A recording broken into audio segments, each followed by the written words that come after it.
최근 전세가 폭등과 급격한 월세 전환 현상이 사회 전반으로 확산되고 있는 가운데 주거 불안 요인이 심화되자 지난 1월 국토부가 뉴스테이 정책으로 기업형 임대주택 활성화를 위한 특별법 제정을 특단의 대책으로 내놓았지만 공청회를 가진 결과 미봉책이 될 여지가 높습니다. 국토교통부는 9일 새누리당 김성태 의원과 새정치민주연합 정성호 의원 주최로 국회의원회 간 제1소회의실에서 민간 임대주택에 관한 특별법 제정을 위한 공청회를 열었지만 토론자들은 임대주택 공급 확대에 대해 공감하면서도 정책의 실효성에 대해서는 의문을 남겼습니다. 이날 공청회를 주최한 새정치민주연합 정성호 의원은 서민 주거 복지 정책이 정쟁과 이념의 문제가 아니라 국가 경제의 새로운 활력을 만들 수 있도록 부동산 시장이 활성화되어야 하며 서민들의 주거 안정을 도모해야 한다고 강조했습니다. 이어 새누리당 김성태 의원도 국토부가 발표한 뉴스데이 정책에 대한 당위성을 강조하면서 민간 임대주택 시장은 주택시장의 커다란 패러다임의 전환을 시사한다고 밝혔습니다. 먼저 정성호 의원의 말을 들어보겠습니다. 제가 그런 소리 많이 듣습니다. 정성호가 야당이 아니라 여당 같다는 얘기도 많이 들어갔고요. 다 안팎에 제가 여러 가지 좀 곤란한 처지가 가끔 있습니다. 지난해 말에 이제 부동산 3법이 어떻게든 여야 합의로 통과되긴 했습니다. 저희 당 안에서는 많은 대부분의 의원들이 반대를 했죠. 그러나 이제 저는 박기춘 위원장님이나 어쨌든 정부가 부동산 교육 활성화를 통해 갖고 또 경제의 새로운 활력을 만들어낸다고 내고자 하는데 야당이 계속 반대만 할 수 없지 않냐 이런 입장과 또 정부 쪽에서도 서민 주거 안정을 위한 그 여러 가지 정책들을 좀 연구해보자 이런 어떤 그 단초를 만들어보자 이런 합의가 있어갖고 이제 부동산 3법 통과시켰습니다. 그래서 이제 국회 서민주거복지특별위원회가 있었는데 저희 별 진척이 없어요. 뭐 주거복지기본법에 대한 합의는 좀 있었지만 보다 실질적인 서민주거 안정과 서민주거복지를 위한 실질적인 정책들이 좀 아직 많이 부족한 것 같습니다. 이런 와중에 또 민간 임대주택에 또 활성화를 위한 또 공청회를 한다고 하니까 당 일각에서는 또 무슨 뭐 기업 편들고 또 정부 또 뭐 해주냐는 또 제가 이런 비난을 좀 받고 있습니다. 저는 이런 점들을 좀 우리 정부나 기업에서도 고려 좀 해줬으면 좋겠다는 생각이 듭니다. 어쨌든 지금 공공부문에서 정부에서만 또 주도적으로 나서갖고 공고를 확대하기는 상당히 한계가 있습니다. 역시 기업이 좀 많이 나서줬으면 좋겠습니다. 다만 최근에 정부의 발표 내용만 보더라도 이것이 과연 지금 급격하게 전세에서 월세로 전환되는 이런 상황에서 또 월세도 높아가고 전세금도 끝을 모르는 이런 상황에서 과연 이게 서민 주거 안정을 기하는데 도움 줄 것이냐, 과연 필요한 정책이냐 이런 것도 많이 제기되고 있습니다. 그런 점들을 좀 고려했으면 하고 특히 김재정 정책관도 좀 와 있는데 또 한편 더불어서는 역시 정부가 또 나서야 할 부분을 다 민간에 넘길 수는 없습니다. 지금 뭐 일부 언론에서라든가 또 제 시민단체 주장한 여러 가지 그런 문제점들을 좀 적절하게 좀 정부에서도 정책을 반영하려고 하는 그런 노력들을 정말 제대로 좀 해주셔야 된다고 생각합니다. 그리고 이 뉴스데이 정책이 기업의 이윤만을 위한 정책이 아니라 실질적으로 이게 적정 이윤이 어쨌든 보장돼야 될 기업도 투자하겠지만은 실질적인 주거나 주거 안정 그리고 그런 서민들 그리고 중산층 또 계층별로 필요한 임대주택을 공급하면서 가장 필요한 주거 안정이 실질적으로 필요한 그분들에 대한 대책을 정부가 그걸 면피하는 그런 대책을 해서는 안 되겠다는 생각이 듭니다. 더군다나 이것이 이제 그린벨트가 기본적으로 공공적인 목적으로 만든 그 제도를 갖다 훼손하면서 민간 임대주택을 공급할 수 있는 이런 정책을 함에 있어서는 더불어서 병행해갖고 강력한 서민 주거 안정 대책들을 또 공공임대 확대 방안들을 좀 연구해주길 당부드리겠습니다. 어쨌든 이것이 어떤 뭐 정쟁과 이념의 문제가 아니라 국가의 어떤 경제의 어떤 새로운 활력들을 좀 만들어내야 되고 또 부동산 시장도 좀 활성화돼야 되고 또 서민 주거 안정도 이루어져야 되고 여러 가지 다양한 어떤 정책적인 목표들이 균형을 맞춰서 좀 추진될 수 있는 그런 계기가 되기를 기원하겠습니다. 네, 새누리당 김성태 의원입니다. 오늘 정말 사실상 이 민간 임대주택에 관한 특별법을 주택법에서 이제 큰 덩어리를 이렇게 떨어뜨려가지고 이제 제정하는 이런 큰 일을 정부 혼자서는 결코 할 수 없었습니다. 저는 오늘 이 자리를 빌어서 이 민간 임대 주택 시장의 패러다임에 큰 이 전환을 가져오는 이 엄청난 일에 우리 새정치민주연합의 김성호 우리 국토위 간사님이 계시기 때문에 저는 가능한 일이 아니겠나 이렇게 생각하고 있습니다. 사장님, 우리 국회가 19대 들어서 가장 여야 간의 협상력이 높아졌을 때가 좀 있습니다. 그때가 바로 우리 지금 국토위 새정치민주연합의 간사를 맡고 있는 정성호 의원님이 새정치민주연합의 수석 부대표로 이렇게 활동할 때입니다. 그래서 우리 작년에 12월 23일 날 국회 본회의장에서 이 부동산 3법이 처리될 수 있었던 것도 바로 우리 새정치민주연합의 정성호 간사님의 특단의 협조와 또 주택시장의 경기 부양이 지금 어려워진 경제 여건을 해소하기 위한 가장 선도적인 정책적인 판단이 이루어져야 된다는 그런 일념이 있었기 때문에 가능하지 않았나 이렇게 생각합니다. 저는 오늘 하나 큰 제안을 하겠습니다. 저는 새누리당 국토위 간사지만은 우리 참석해 주신 여러분들께서 우리 새정치민주연합의 우리 정성호 간사님께 큰 박수로 한번 격려를 하겠습니다.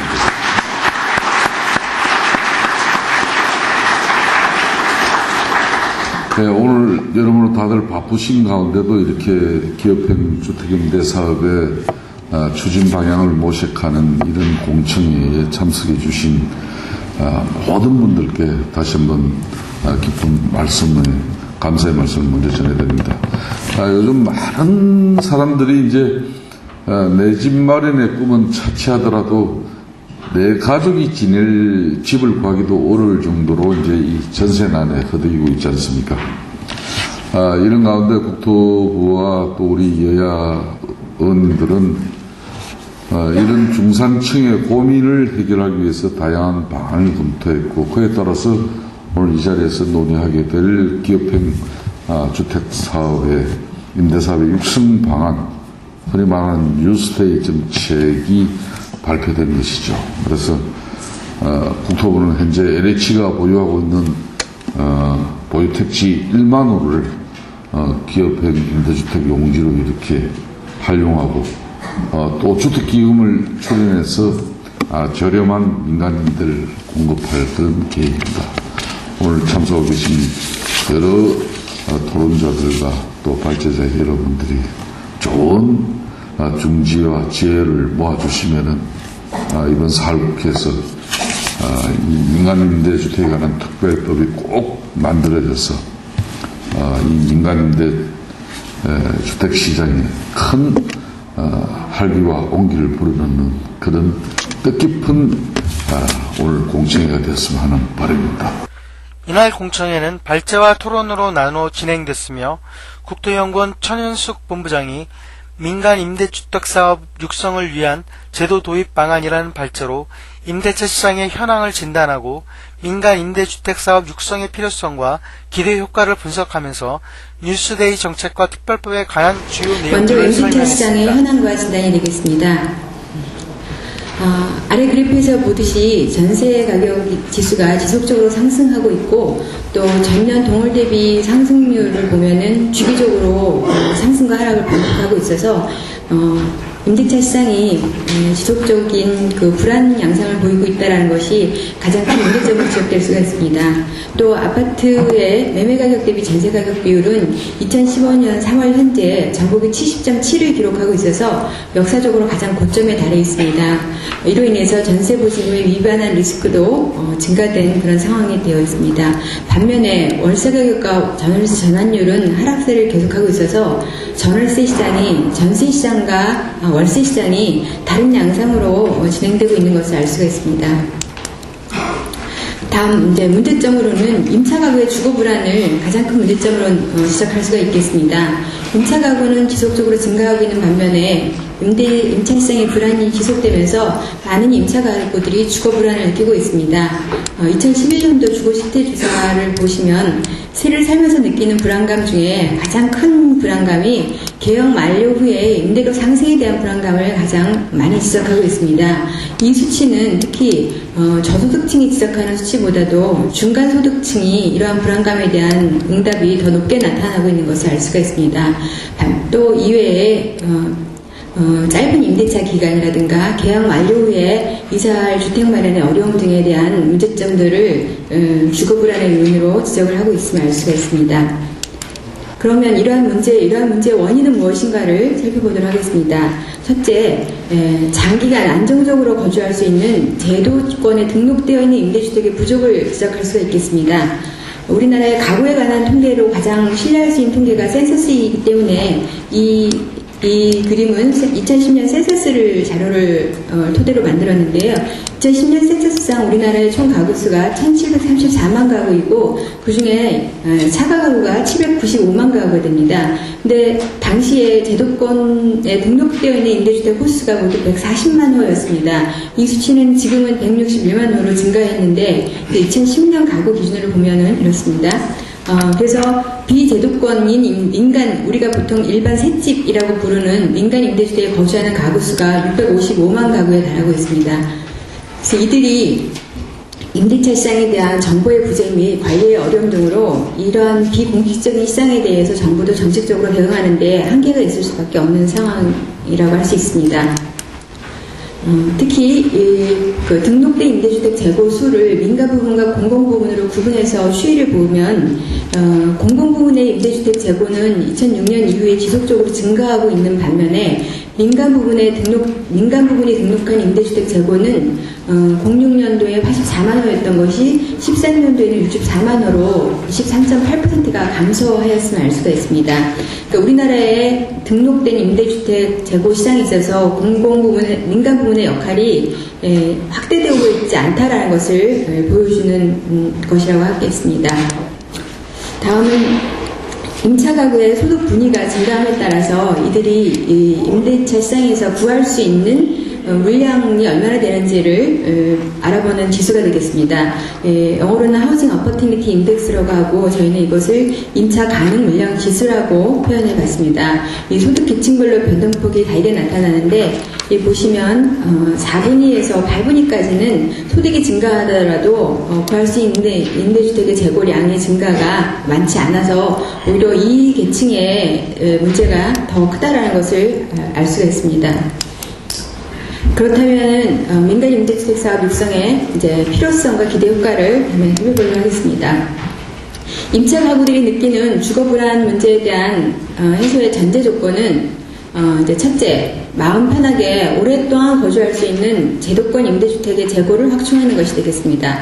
두 번째는 우리나라 기존의 공공임대주택은 서민과 저소득층을 주로 대상으로 해왔습니다. 근데 지금 전세 시장에서의 주거 불안을 느끼는 것은 서민뿐만이 아니라 중산층까지도 다 문제가 되고 있기 때문에 이 중산층까지도 다 포괄할 수 있는 임대주택 공급의 활성화가 필요하다는 점이 되겠습니다. 세 번째는 기존의 공공임대주택을 주로 이제 공공 위주로 역할을 해왔는데 공공과 민간이 역할 분담을 통해서 거버넌스 체계를 구축하는 것이 필요하다고 할 수가 있겠습니다.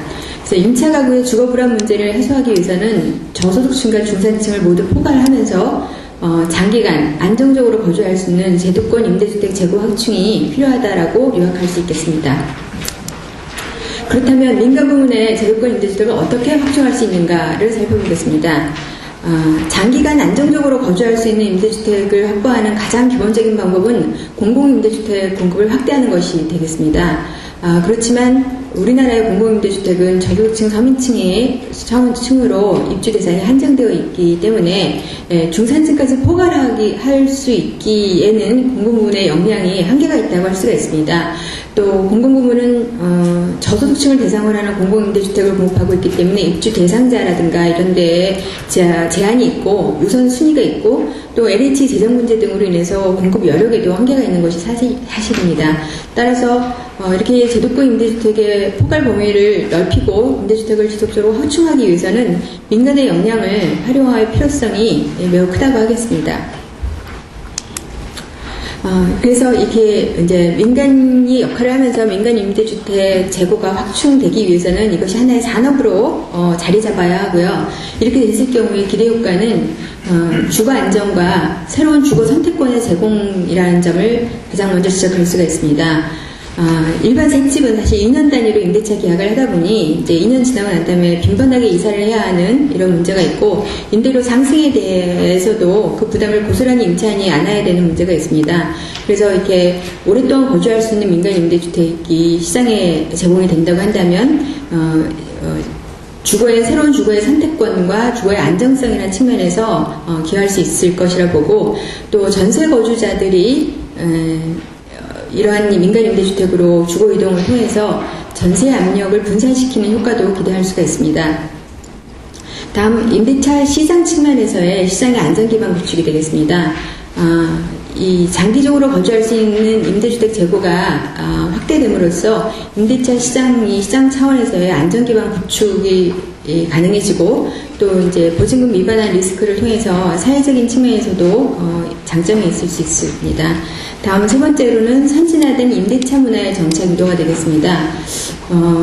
우리나라에 굉장히 큰 임대차 시장이 존재하고 있음에도 불구하고 아직 임대차 문화라는 것은 매우 미흡한 수준이고, 임대인과 임차인 간의 책임과 의무가 어디까지인지에 대해서 명확하게 되어 있지 않기 때문에 이런 부분들을 좀 차제에 제대로 정립함으로써 분쟁도 감소시키고 좀 선진화된 문화를 정착할 수 있는 효과를 기대할 수 있습니다. 마지막으로 종합부동산 서비스 산업의 육성이 되겠습니다. 임대주택을 건설하는 것뿐만 아니라 이번에 이제 제정되는 이 법에는 임대사업자와 임대관리업자를 구분함으로써 그 임대주택과 관련된 사업의 영역을 좀 넓히고 고부가가치의 부동산 서비스 산업으로 발전시키는 내용이 포함되어 있습니다. 다음 뉴스테이 정책의 기호에 대해서 설명드리겠습니다. 뉴스테이 정책은 이제 그 제목에서도 알 수 있듯이 임대라는 개념을 사용하지 않음으로써 임대주택에 대한 인식의 전환을 하는데 기여할 수 있는 그런 새로운 개념의 임대주택이라고 할 수가 있겠습니다. 그리고 대상 계층을 서민뿐만 아니라 중산층까지 포괄함으로써 임차 가구의 전체적인 주거 안정성을 제고하고 최소 임대기간이 4년 이상으로 정해지기 때문에 이사 걱정 없이 거주할 수 있다는 것이 가장 큰 장점이 되겠습니다. 다음, 임대주택 공급 주체의 다양화가 되겠습니다. 지금 이 새로운 민간 임대주택법에서 기업형 임대주택이 이제 가장 큰 사회적 관심을 갖고 있는데, 기업형 임대사업자를 육성을 통해서 이제 그 임대주택을 공급한다 하고, 이를 위해서 택지의 공급이라든가 세제 지원이라든가 또는 관련 규제를 개선한다거나 하는 이런 것들이 마련되어 있습니다. 근데 이 기업형 임대주택뿐만 아니라 중소규모의 민간 임대 공급에 대한 것도 이제 검토할 필요가 있고요. 협동조합 등 사회적 경제 조직을 활용해서 도심 내 소규모 부지에 민간 임대주택 공급을 확대하는 방안에 대해서도 검토할 필요가 있습니다. 그래서 임대주택의 공급 주체가 이제 과거의 공공일변도에서 민간으로 확대되면서 민간도 뭐 영리를 추구하는 기업뿐만 아니라 뭐 비영리 조직이라든가 사회적 경제 조직이라든가 이런 다양한 주체로 확산되는 것이 향후에 바람직한 방향이라고 할 수 있겠습니다. 다음 이제 기본 방향의 세 번째는 제도권 임대주택의 비중 확대가 되겠습니다. 아까도 말씀드렸듯이 우리나라의 임대주택의 상당수가 제도권화되어 있지 않기 때문에 이에 관한 정보 파악이 되지가 않습니다. 임대주택에 관한 정보를 알 수 있는 것은 이제 확정일자 받은 그 자료, 그 정보를 가지고 알 수가 있는데, 확정일자라는 것은 임대 보증금을 보호받기 위해서 확정일자를 받기 때문에 순수 월세라든가 이런 것들은 이 자료에 잘 잡히지가 않습니다. 그래서 임대주택에 대한 정확한 정보 파악과 모니터링이 이루어져야지만 이 정책적 지원의 효과도 제고할 수 있고, 그래서 이 좀 임대주택들을 제도권 안으로 끌어들이는 이런 것이 필요하다고 생각이 들고, 다음 임대관리업자 육성 부분이 되겠습니다. 임대사업자는 임대주택을 공급하는 역할을 하는 것이고, 그 공급된 임대주택을 관리하는 것이 임대관리업자의 역할이 되는데, 2014년에 우리나라의 주택임대관리업이라는 것이 도입이 됐습니다. 아직 활성화되어 있지는 않지만 임대관리업을 좀 대형화, 선진화를 유도하고 임차인들의 제공하는 서비스를 이사, 수선, 세탁, 청소 등까지 토탈 서비스를 연계해서 앞으로 종합부동산 서비스 사업으로 발전할 수 있는 발판이 마련될 수 있을 것입니다. 예, 이 그림은 민간 임대 사업에 관한 프로세스를 보여주는 것이 되겠습니다. 그래서 임대 사업자로 등록을 하고, 그 다음에 이제 사업계획을 수립하고 난 다음에 사업 방식은 이제 매입, 건설 방식으로 할 건지 매입 방식으로 할 건지에 따라서 달라지게 되고요. 그래서 이렇게 해서 임대주택이 공급이 되면 입주자를 모집하고 임대 운영 관리를 하고 임대기간 종료 후에 임대주택을 매각하는 절차를 거치게 됩니다. 이 옆에 보라색으로 표현한 부분은 각 단계마다 어떠한 공적 지원이 이루어지는가를 표현한 내용이 되겠습니다. 그래서 인프라의 구축이라든가 또 택지 지원, 세제 지원, 규제 개선 등의 내용들을 이렇게 한꺼번에 정리한 내용이 되겠습니다. 민간 임대 사업의 유형화 부분을 살펴보겠습니다. 예, 보시다시피 일반형과 기업형으로 구분이 되는데요. 기업형은 임대 기간이 8년 이상이어야 하고 규모는 건설형의 경우에는 300호, 매입형의 경우에는 100호 이상을 임대해야지 기업형 임대 사업자로 등록할 수가 있습니다. 그러면 이 그렇지만 이제 일반형 민간 임대 사업자도 물론 8년 이상의 임대하는 임대주택을 보유할 수는 있습니다.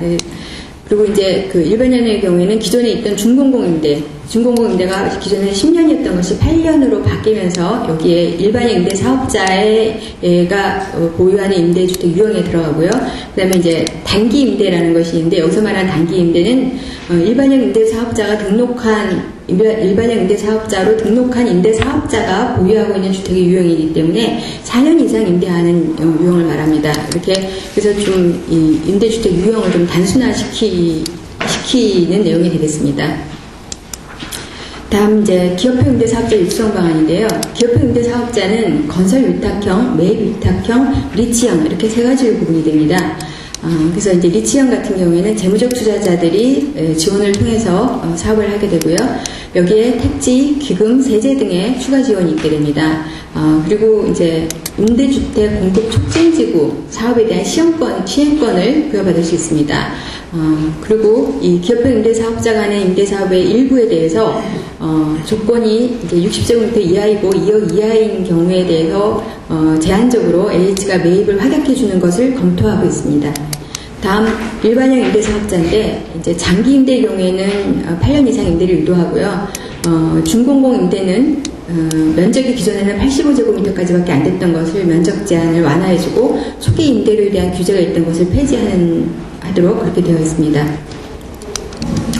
택지 지원은 다양한 택지의 공급원을 활용한다는 차원에서 도심 내 공공부지라든가 LH가 보유한 토지, 또 그린벨트 지역, 재개발 재건축 부지 등을 활용할 수 있도록 되어 있습니다. 다음 기업형 임대주택 공급 촉진지구인데요. 이거는 이제 면적 1만 제곱미터 이상, 비도시는 3만 제곱미터 이상의 전체 면적의 50% 이상을 8년 이상 임대주택으로 공급할 경우에 그 지역을 이제 촉진지구로 지정을 하게 됩니다. 토지 면적의 2분의 1 이상을 보유할 경우에 이게 가능한 겁니다. 기존에는 3분의 2 이상 보유했었는데 이제 2분의 1로 기준이 다소 완화됐고요. 그다음에 이제 승인 절차 간소화돼서 사업 기간을 단축할 수 있습니다. 그리고 용적률 상한까지 허용이 되고요. 복합 개발이 허용이 되고 사업 승인 요건이 완화되는 등의 기업 입장에서 관련도 없이 임대주택을 공급할 수 있도록 정부가 지원해줄 수 있는 다양한 지원들을 제안하고 있습니다. 이러한 지원들이 이루어지는 이유는 기본적으로 민간에서 공급하는 임대주택도 공공성을 갖기 때문에 이 공공성을 갖는 주택을 민간이 공급하는 데 따른 그런 인센티브라고 해석할 수가 있겠습니다. 자금 지원 부분이 되겠고요. 여기서 이제 기업형 임대주택 리치에 대해서 이제 기존에 있던 민간 제한 리치하고 수급 조절 리치가 기업형 임대 리치로 단일화되면서 사업 대상도 매입형에서 개발형까지 확대하도록 이렇게 되어 있습니다. 그리고 국민주택 기금이 주택도시 기금이 보통주로 출자를 할 수 있어서 사업 리스크를 분담시켜 줄 수 있게 됩니다. 그리고 기관 투자자들의 출구 전략으로 LH 매입 확약이 검토되고 있어서 사업자의 리스크를 줄여주기 위해서 상당히 노력한 흔적을 볼 수가 있습니다. 세대 지원인데요. 취득세 감면폭이 확대되고 그다음에 이제 소득세 법인세 감면 대상을 기존의 기준시가 3억 원이었던 것을 6억 원으로 확대하게 됩니다. 그리고 양도세 쟁계 특별공제에서도 혜택폭이 좀 확대되고요. 그리고 8년 장기임대 사업자에 대해서는 추가적인 세제 혜택이 있게 됩니다. 인프라 구축으로는 민간임대주택에 관한 특별법을 제정을 지금 준비하고 있고요. 그래서 오늘 공청회는 이 특별법 제정과 관련된 공청회가 되겠습니다. 그리고 주택임대 관리업의 육성. 저는 이 주택임대 관리업의 육성이 우리나라 임대관리와 관련된 제도의 선진화에 상당히 기여할 수 있는 굉장히 중요한 제도라고 생각을 합니다. 그리고 기업형 임대 사업자가 분양주택을 통매각으로 분양받을 수 있도록 허용이 되고요. 민간 임대주택에 대해서는 주택 공급에 관한 규칙이 배제가 됩니다. 그리고 임대주택에 관련된 통계 개선과 기업형 임대주택 지원센터를 설치해서 기업의 임대주택 공급 활동을 지원해주는 역할을 하게 됩니다. 다음 민간 임대주택에 관한 특별법의 주요 내용을 설명드리겠습니다. 기존에 임대주택법이라는 법이 있었는데, 법이 있고, 그 다음에 이제 공공임대주택에 관한 특별법이 있습니다. 그런데 이 임대주택법 중에서 공공임대와 관련된 내용은 다 공공임대주택에 관한 특별법으로 옮겨가고요. 여기서는 민간임대에 관한 내용만으로 해서 민간임대주택에 관한 특별법으로 전부 개정이 되는 사항이 되겠습니다. 그리고 민간임대주택의 유형은 8년 이상 임대하는 기업형 임대주택과 중공공 임대주택, 그 다음에 4년 이상 임대하는 단기 임대주택으로 구분이 됩니다. 그 사업자는 기업형 임대사업자와 일반형 임대사업자로 구분이 되고요. 그 다음에 기존의 임대관리업이 주택법에 있던 사항을 이제 이 법이 제정이 되면은 이 특별법으로 이관이 되게 됩니다. 다음 민간임대주택의 사업에 대한 지원 및 혜택 부분은 주택도시기금 등의 지원, 조세감면, 택지 우선 공급 등, 그다음에 용적률 감폐율 등의 그런 혜택이 있게 되겠고요. 그다음에 이제 기업형 임대주택 공급 촉진지구 지정에 관한 내용이 있습니다. 그리고 민간 임대 사업자에 대한 규제가 기존에는 이렇게 기존에 있던 규제들 중에서 상당수가 폐지되고 임대 의무 기간에 대한 내용과 임대료 상승률 제한에 대한 규제 이 두 가지만 존치되게 됩니다. 법령의 구성에 관한 부분은 총 7장으로 구성되어 있고요. 7장 59조로 구성되어 있는데, 이제, 총칙과 다음에, 임대사업자, 2장의 임대사업자는 임대사업자 등이라 함은 임대사업자와 임대관리업에 대한 사항을 다루고 있습니다. 다음 이제 주택의 건설, 그 다음에 기업형 임대주택 공급 촉진지구에 관한 내용, 그 다음에 주택의 공급, 임대차 계약 및 관리에 관한 내용 등으로 구성이 되겠습니다.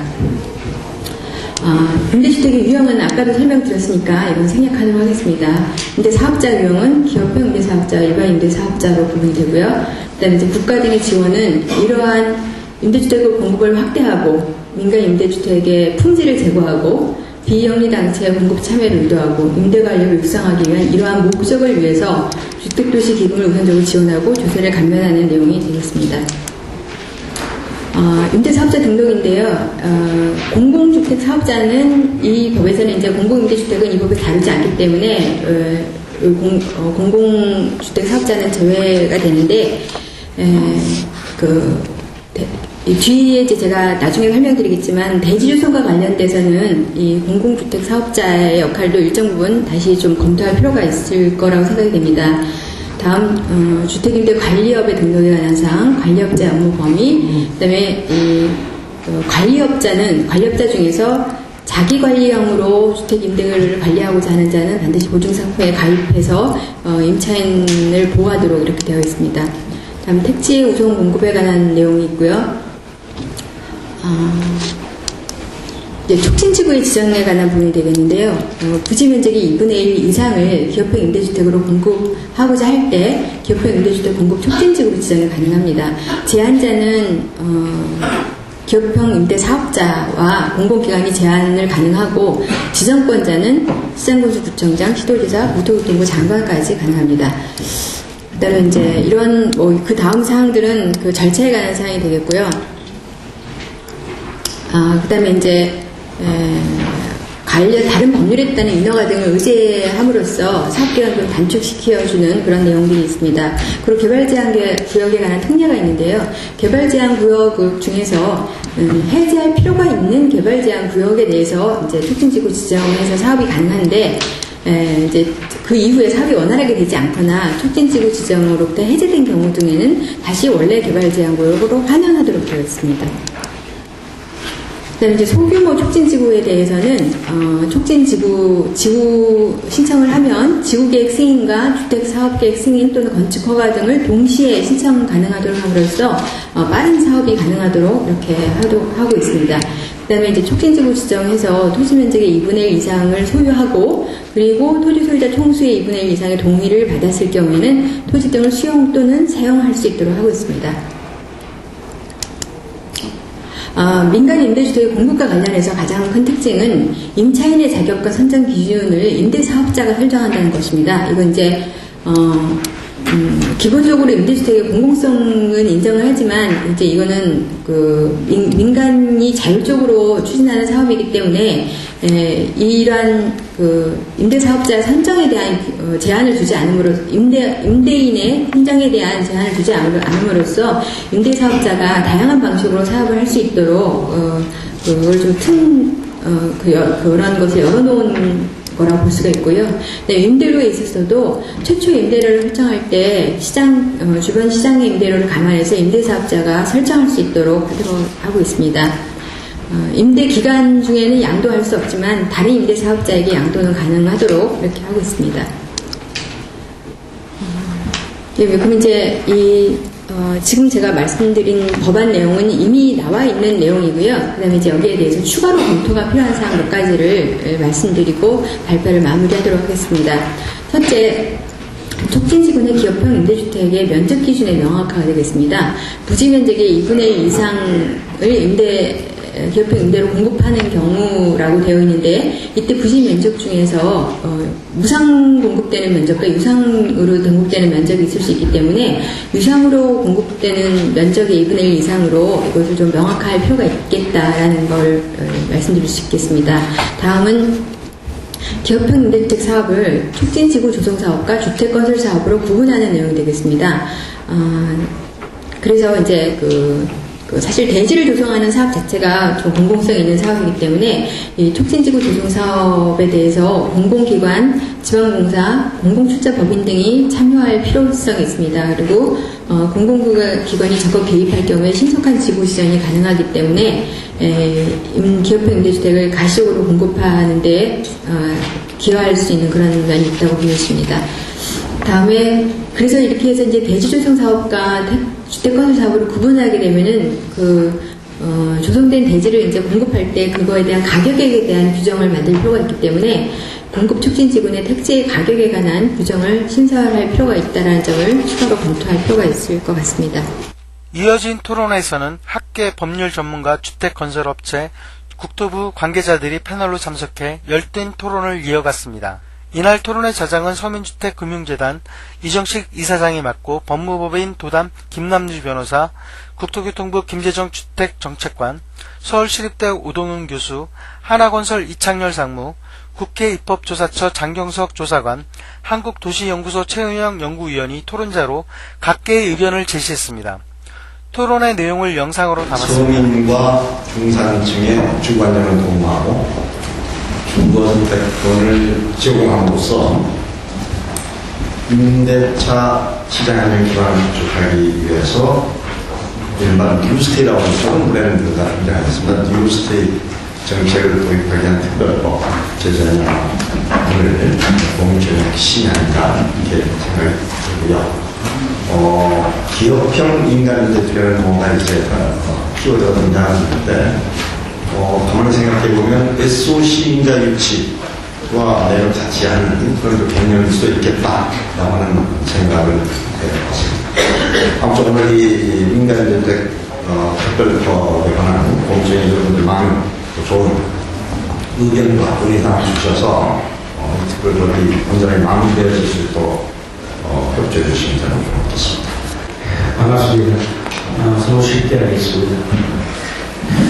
국토연구원 우리 전현수 박사님께서 오늘 발제해 주신 민간임대주택 사업 육성을 제도 도입 방안 아주 잘 들었습니다.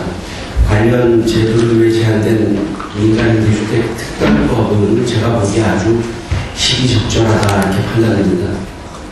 주시하신 바와 같이 요즘 주택에 대한 인식이 소유에서 거주로 변하고 있어가지고 임대주택 수요는 꾸준히 증가하는 반면에 자가점유율 우리 2008년 이후로 보면 지속적으로 조금씩 감소하고 있는 실정입니다. 21세기 우리들은 후기 산업사회를 지나 탈산업사회에 살고 있습니다. 이와 같은 탈산업사회의 핵심 현상을 보면 수요자 우위 시대, 다품종 소량 생산 시대 등을 들 수 있을 것입니다. 예를 들어서 다품종 소량 생산 시대에는 사람들이 남들과 똑같은 상품을 소비하고 싶어 하지 않습니다. 차별성과 독특함을 보다 많은 가치를 두는 그런 세상이 되어간다고 할 수 있겠죠. 그렇다면 오늘의 주제인 주택에 대해서 사람들은 앞으로 어떤 반응을 볼까요? 아파트 공학이라고 불리는 이런 아파트가 정말 많은 우리나라에서도 향후에는 아마도 같은 단지, 같은 동, 같은 평수의 아파트라도 서로 다름을 추구할 것으로 이렇게 생각합니다.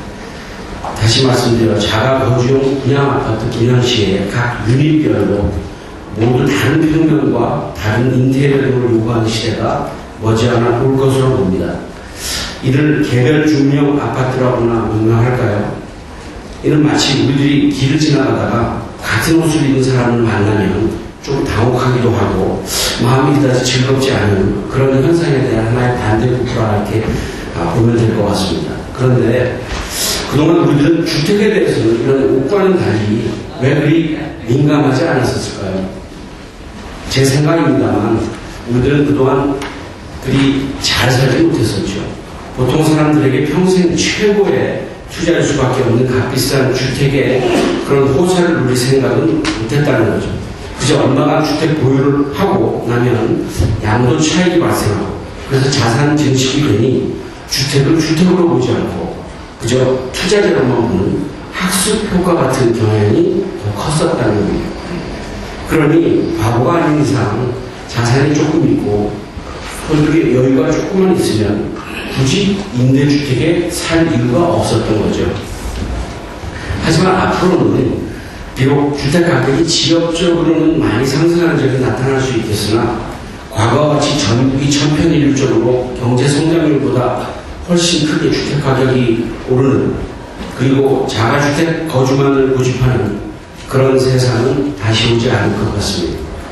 만약 국내 주택시장에 개별 중형 아파트 제도가 시장에서 예상보다 빨리 적용되지 않는다면 제가 보기에 아마도 향후에는 아파트나 연립주택과 같은 공동주택보다는 단독주택에 대한 수요가 점차 늘어나려고도 봅니다.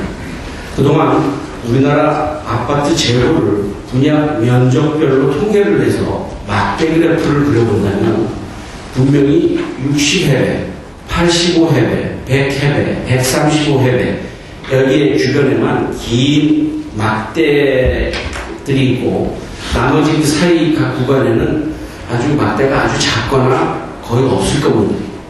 이와 같은 주택 재고의 규모별 분포는 매우 비정상적인 것입니다. 이 세상의 대부분의 모든 것들은 그 분포를 보면은 거의 정규 분포를 보이는 경향이 있거든요. 주택 시장도 가격이든 규모든 이와 같은 분포를 그려보면 정규 분포가 그려져야 보다 더 자연스러울 것이라고 생각합니다. 그래야 자가건 임차건 간에 주택 주거 선택의 폭이 넓어질 것입니다. 이처럼 주택 재고의 규모별 분포가 정규 분포를 나타내지 못하는 이유는 다들 아시겠지만 국민주택기금 또 국민주택 규모와 같은 관련된 각종 제도들 때문이죠. 하지만 앞으로 이런 세상을 지속시킬 수는 없을 것으로 봅니다. 왜냐하면 앞으로의 세상은 더욱 다양하고 더욱 복잡 다변화되는 사회로 진행해 나갈 것이기 때문입니다. 사람들의 눈높이가 높아져 향후에는 보다 다양한 규모의 주택과 보다 다양한 기능을 가진 차별적인 주택이 요구될 것이기 때문입니다. 이와 같은 현상은 비록 자가주택에만 한정된 것이 아니라 임대주택, 임차주택에도 똑같이 적용될 것으로 봅니다. 주택 사다리라는 개념이 있죠. 주택시장의 사글세, 월세, 보증부 월세, 전세, 자가주택 이런 것들이 소요와 수요에 맞게 골고루 있어야 사람들이 자신이 건전한 노력으로 소득과 자가규모가 점차 늘어남에 따라서 이와 같은 순서로 주택 사다리를 타고 올라갈 수 있게, 즉 성장할 수 있게 하는 것이 아주 건실한 국가사회의 조건입니다. 이런 주택 사다리 개념이 단지 하우징 테너, 주택 소유 여부에 국한되는 것이 아니라 주택 규모별로도 주택 가격별로도 존재해야 합니다. 이와 같은 세 가지 요소, 주택 소유 여부와 주택 규모 그리고 주택 가격별 세 가지 매트릭스를 한번 상상해 보시면 정말 다양한 자가주택과 다양한 임대주택이 가능한 것입니다. 이처럼 보다 촘촘한 주택 사다리가 자연스럽게 시장 기능에 의해 만들어지는 최고로 좋은 것입니다. 우리나라 자가주택 시장은 아마도 주택 규모별로, 주택 가격별로 어느 정도는 이 주택 사다리가 잘 형성되어 있다고 봅니다. 하지만 우리나라 임대주택 시장은 촘촘한 주택 사다리가 제대로 형성되지 못합니다. 쉽게 말씀드려 주택에 대한 인식이 소유에서 거주로 변하고 있어 사람들이 주택 소유를 이전만큼 선호하지 않게 것이기 때문에 임대주택 수요는 꾸준히 증가해 갔는데도 불구하고 우리는 임대주택 시장에는 다양한 규모와 다양한 가격 수준의 임대주택이 매우 부족한 겁니다. 특히 중산층을 위한 임대주택 공급이 극히 미진한 실정입니다. 다양한 규모의 질 좋은 임대주택 공급을 통해서 중산층 주거 선택권을 넓혀서 전세 압력을 완화시킬 수도 있을 겁니다.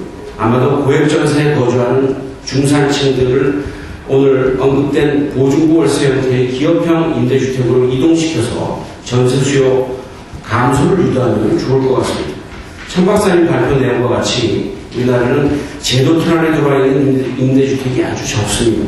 그러므로 임대자, 임차자, 양자를 위해서도 장기간 거주가 가능하고 임대료도 안정적으로 관리되게 하기 위해서는 이러한 등록 임대주택 제도가, 다시 말하면 제도권 내 임대주택 제도가 충분히 확보될 필요가 절실한 것입니다. 그러므로 그동안 상대적으로 지원이 부족했던 중산층 주거 수요에 대응하기 위해 규모의 경제를 갖추고 또 수준 높은 주거 서비스를 제공할 수 있는 오늘 발표된 기업형 임대주택 사업 육성 필요성에 저는 적극 동의하는 바입니다. 이처럼 뉴스테이 정책 도입에 긍정적이라는 말씀입니다.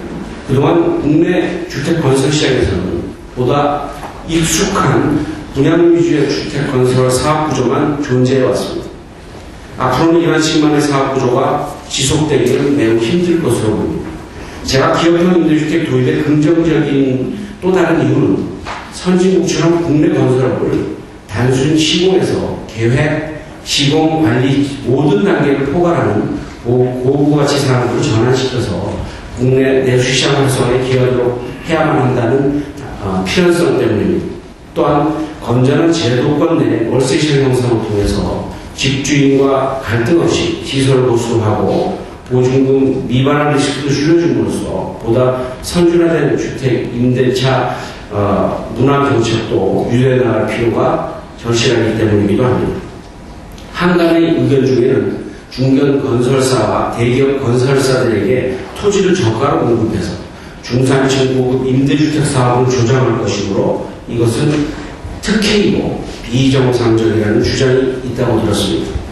그런데 우리나라에서는 이런 촘촘한 주택 사다리 조성, 즉 다양한 규모와 다양한 수준의 다양한 가격의 임대주택 재고 형성과 공급이 정말로 시급하고 이를 위해서는 우선 국내 민간 임대주택 시장에 가장 부족한 질 좋은 임대주택 공급이 매우 절실한데 기업형 임대주택 제도가 마치 국내에서 필요한 이와 같은 민간 임대주택 공급을 위한 마중물 역할을 한다고 봅니다. 이런 마중물 역할을 제대로 하기 위해 정부와 대주거는 지난달 임대사업 종합금융보증제도를 만들어서 발표했습니다. 즉 착공 때 PF 대출 보증, 건설 과정에서 기금 건설 자금 대출 보증, 준공 후에도 무기 대출 보증 등으로 시리즈를 연결해서 원스톱으로 해결해 주겠다는 거죠. 기존에 건설사들이 우려했던 것을 많이 이제 줄여줄 수 있다는 얘기입니다. 장 박사님이 발제하신 바와 같이 임대주택 시장에 대한 정확한 정보 파악, 모니터링, 그리고 정책 지원의 효과를 높이기 위해 제도권 임대주택 비중을 확대해 나가야 합니다. 또한 점차 임대 관리업의 대형화와 선진화를 위해서 부동산 관리 산업도 육성시키고 보다 효율적이고 지속적인 주택 관리를 위해서 통해서 주택 수명 장기화와 같은 긍정적 효과도 기대해 볼 수 있을 것으로 생각합니다. 짧으나마 이것으로 토론을 마치겠습니다. 처음에 나오게 되면 항상 제가 전에 어디 지장이 있었는지 밝히게 되는데 제가 이제 지난 교시연구소에 오기 전에는 통계청에 근무했습니다. 그 통계청에서 근무할 때 주택에 관한 여러 자료를 분석을 했는데 우리나라 주택은 충분히 너무 다양해요. 지금 크기나 가격이나 또는 임대시장뿐 아니라 그러니까 임대시장도 충분히 다양하다는 거죠. 그래서 이제 이 법이 상당히 두껍잖아요. 그래서 아마 처음부터 끝까지 읽으신 분이 없으실 것 같은데 저도 사실 완전히 처음부터 끝까지 달려가고 보기 힘들지만 저는 기업에 대한 특혜의 종합 선물 세트다 이게 그렇게 생각을 하는데 그 중에는 뭐 믿기 힘든 조항도 있더라고요. 그러니까 7, 8조 사망을 보시면 7, 8조 사망에는 LH나 지방공사에서 조성한 토지의 일부분을 이 기업형 임대주택에 주어야만 하게 되어 있어요. 그러면 그게 그 18조 사망을 한번 그 18조 사망을 보시면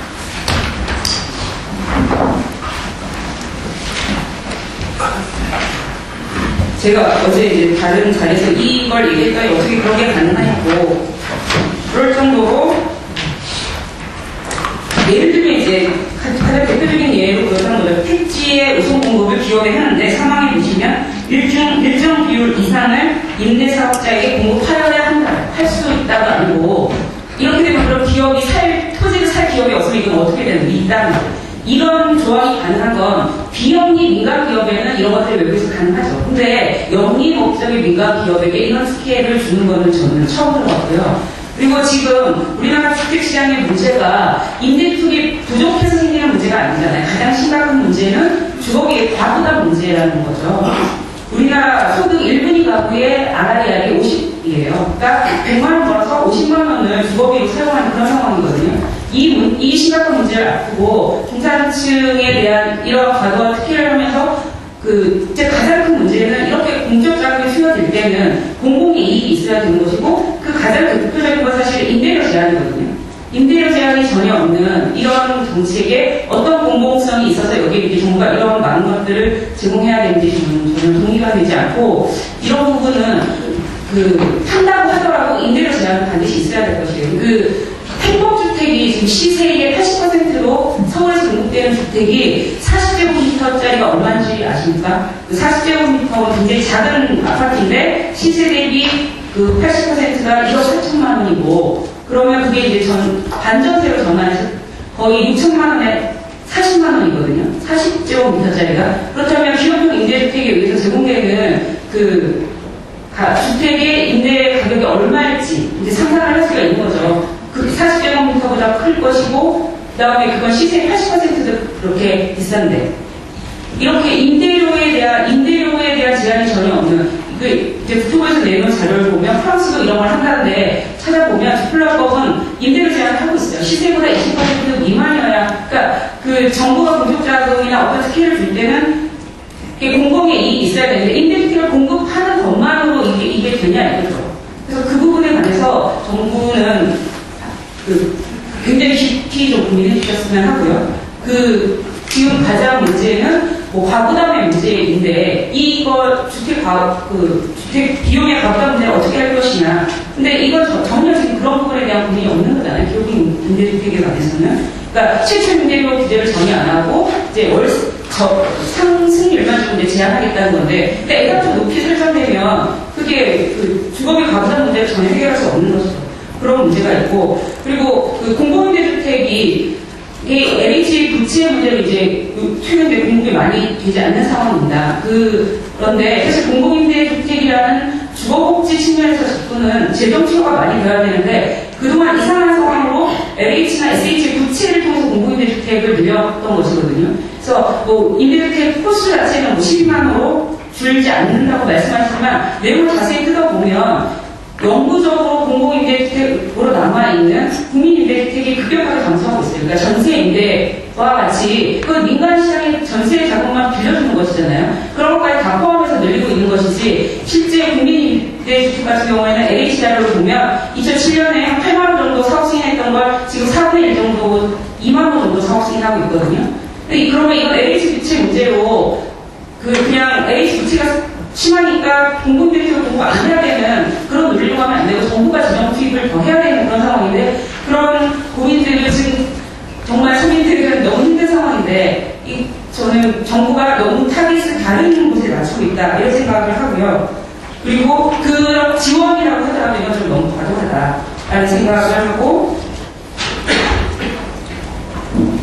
그래서 이 기업형 임대주택을 왜 하는지 이게 왜 공적 지원이 이렇게 들어가야 하는지에 대해서 좀 정부가 많이 좀 더 굉장히 많이 고민해야 될 것이라고 생각합니다. 네, 이상으로 토론 말씀드리겠습니다.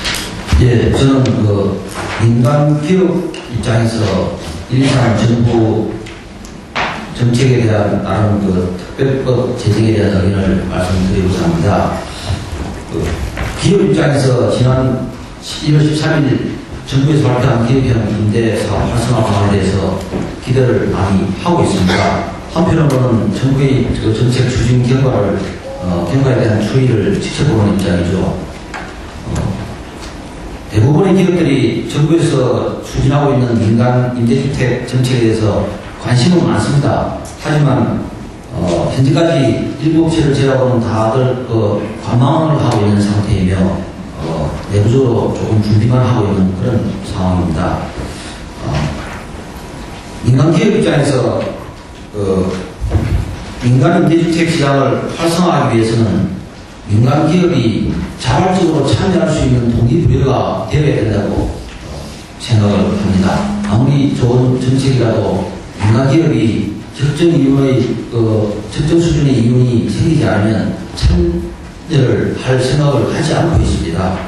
물론 서민 임대주택의 공급을 활성화하기 위해서는 공공기업이 나서야 하겠지만 민간기업이 참여할 수 있도록 유도를 하려면 동기가 부여된다 해야 된다고 생각을 합니다. 민간기업에서 입장에서 임대주택 사업을 하면 임대주택 사업은 투자 회수 시점이 한 2년 반, 짧게는 2년 반, 길게는 한 10년 정도 지나야 분양 전환을 할 수가 있습니다. 그 분양 전환을 할 때 민간기업이 투자한 투자비를 회수할 수 있는 그런 시기가 되기 때문에 분양주택보다 임대주택에 대한 사업을 하는 게 민간기업 입장에서는 유리하지는 않다는 생각을 갖고 있지요. 그리고 요즘은 또 소비자 임금피는 또 높아져가지고 임대주택도 분양주택 수준의 품질을 요구를 하고 있습니다. 그러다 보니까 분양주택과 큰 차이는 없지만 투자비 회수는 오히려 임대기간이 늦어지면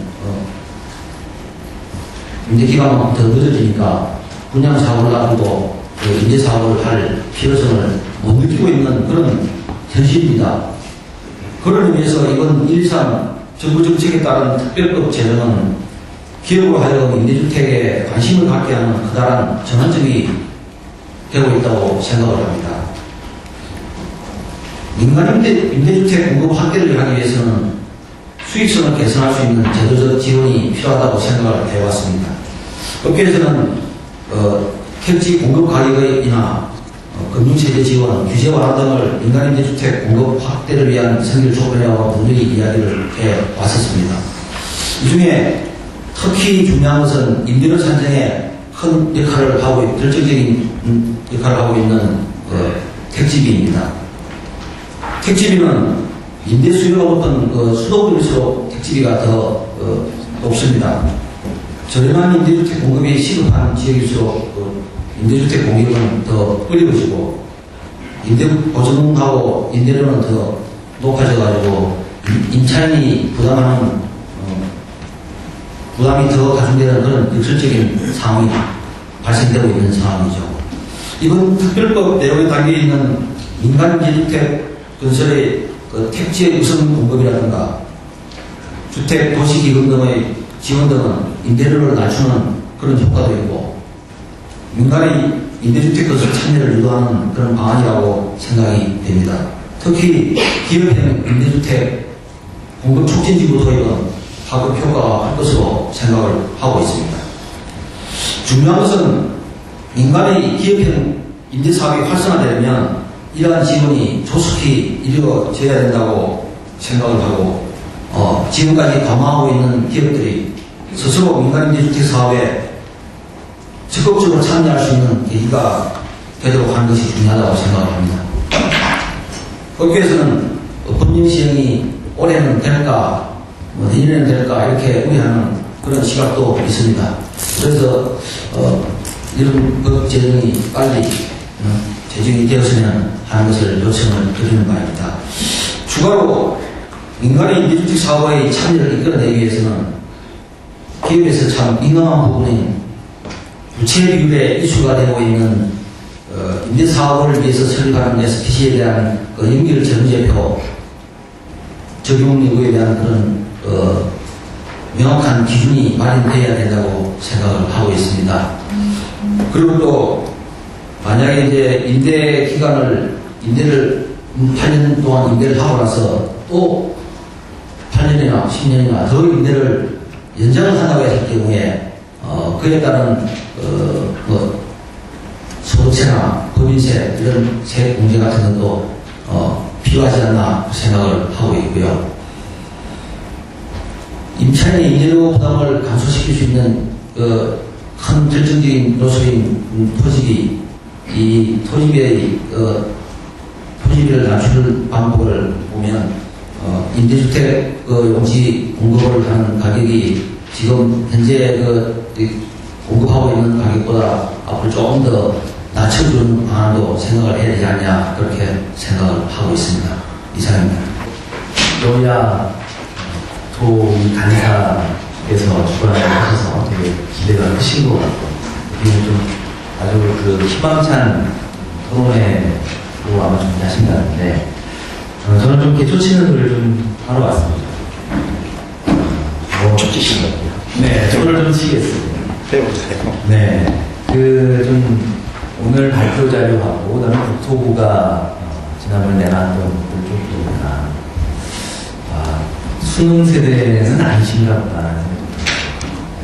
수능은 사회 탐구 영역이라는 게 있는데 사회 탐구 영역에서는 원인 분석하거나 원인에 대한 적절한 결과, 대책 이런 것들을 도출해내는 그런 문제들이 있습니다. 그리고 저 때는 공고사도 있어가지고 논리적으로 이 어떤 사회적 문제에 대해서 풀어내는 그런 논리적인 기능이 필요했었는데 조금 대책을 보면 좀 논리 비하랄까요? 아니면 논리적 정확성이 좀 떨어지는 게 아닌가 하는 생각이 들고요.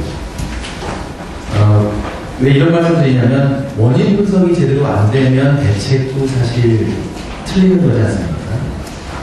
내가 위암이 걸린 사람인데 그걸 부르고 뇌에 문제가 있다고 생각해서 뇌수술을 하면 그 사람이 치료가 안 되거나 아니면 더 중병에 걸거나 할 수 있기 때문에 원인 분석이 제대로 돼야겠다.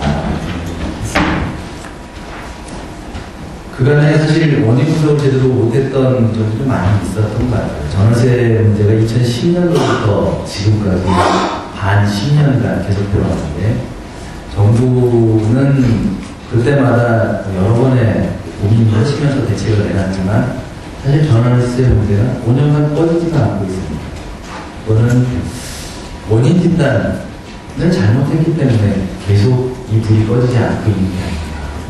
불난 집에 물을 뿌려야 되는데 불 안 난 집에 물을 뿌리거나 그런 대책과 원인의 모두 부조화 이런 것들이 원인이고 이제 이런 말씀을 왜 드리냐면 지금 전월세 난에 대해서 원인을 발표자와 정부는 장기간 안정적 거주가능 제도권 임대주택이 부족했다. 그것을 이제 원인으로 진단하시는데요. 발표자 6쪽 정도 있었던 것 같습니다. 과연 전월세의 원인이 기업형 임대주택이 없어서인가? 거기에 대해서는 명쾌한 그 원인 분석이 없었던 것 같습니다. 만약 그게 원인이라고 한다면 2010년 이전에는 좀 전월세 안정적인 시기가 있었죠. 그때는 기업형 임대주택이 많았습니다. 지금 2010년도부터는 기업형 임대주택이 감소했다. 그렇다면 기업형 임대주택 감소가 부족이 전월세 원인으로 진단을 할 수 있겠죠. 하지만 그런 데이터는 없고요. 그리고 또 외국 사례를 또 비교를 해서 일본 같은 경우는 전문적인 이 임대 관리하는 기업형 임대가 임대주택의 한 80%를 차지하고 있다. 근데 우리는 20% 수준이라고 미미하다. 마치 등록 임대주택, 기업형 임대주택 부족한 것이 전월세 또는 주거 불안을 원인으로 제시하는 한데요. 일본이 임대차 시장이 안정되어 있는 이유가 과연 이런 대규모 임대사업자에 의한 임대주택 관리원 그것이 원인인지 그것은 저는 아닌 것 같고요. 일본 같은 경우에는 주택 임대차 보호법제가 굉장히 강화되어 있다는 걸 다들 아실 겁니다. 그래서 임대차 기간이 특별하게 제한이 없고 해지하려면 특별한 사정이 있거나 아니면 퇴보보상금 같은 금전을 제공하는 그런 판례가 지속적으로 유지되어 왔습니다. 그래서 일본 정부는 오히려 그 임대차가 과보호된다고 하면서 임대차 보호를 조금 약화시키려는 정기 임대차라든지 이런 것들을 도입하고 있는데요. 일본 시장, 일본이 80%라는 걸 그냥 단순 비교했다는 점에서 문제는 있고요. 그리고 과연 일본이 그런 대규모 임대주택이 많이 있는 것이 과연 우리와 같은 혜택이 많아서 지금 법안의 주요 내용인 여러 혜택, 택지공부 저렴하게, 세제도 저렴하게 그런 혜택을 많이 부여해서 그런 임대주택 형태가 양산된 것인지 그것에 대해서 좀 정확한 분석을 하는 게 부족했다.